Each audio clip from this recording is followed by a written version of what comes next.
Alam mo ba, nasabi ni Senador Robin Padilla, ang kalaban natin ay korupsyon. Hindi tayong mga Pilipino ang magkakalaban, Senador Robin Padilla. Tama naman yon. Ang kalaban natin ay korupsyon. Kaso nga lang, yung mga congressman na galit kay BP Sara, andyan dyan sila, di ba sila yung nagpo-prosecute kay BP Sara sa Senado? Galit sila kay BP Sara.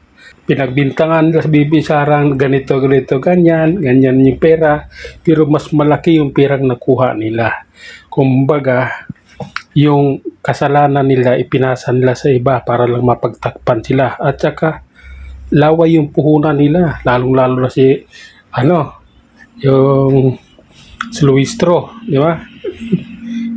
Ang korupsyon ang kalaban. Kaso nga lang, pinipersonal nung mga nandiyan congressman yung may mga kaso, yung may mga kasalanan dahil pag naupo si BP Sara sa 2028 takot silang makulong.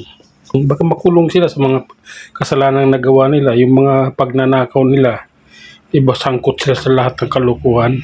Kaya ngayon andyan sila, gusto nilang matanggal si BP Sara, gusto nilang masibak si BP Sara, nang sa ganun ligtas sila sa 2028, hindi sila makukulong.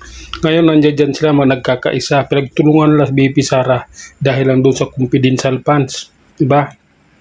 Na ang liit-liit lang naman nun. Yung pinagkukuha nila, yung maliit-malitang perang natatanggap nila, ang laki ng laman nun, diba? Kaya sila ganyan. Sa panahong ito, ang kalaban ay korupsyon. Pero yung mga congressman, hindi korupsyon ang kalaban. Si BP Inday Sara, pinipersonal nila yan. Gusto nilang matanggal, gusto nilang masibak. At yan ay may basbas sa Malacanang. O diba, yung kahapon ni Senador Pia Cayetano, tumawag kayo sa Malacanang. Mr. Waling-Waling, diba? Waling-waling pusa.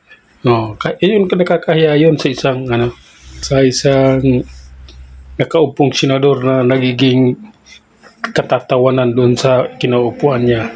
Ngunit ganun pa man, ang pangyayaring ito ay nagbigay sa atin ng isang malaking tawag nitong leksyon na tayo dapat bumuto ng hindi naayon sa ayuda.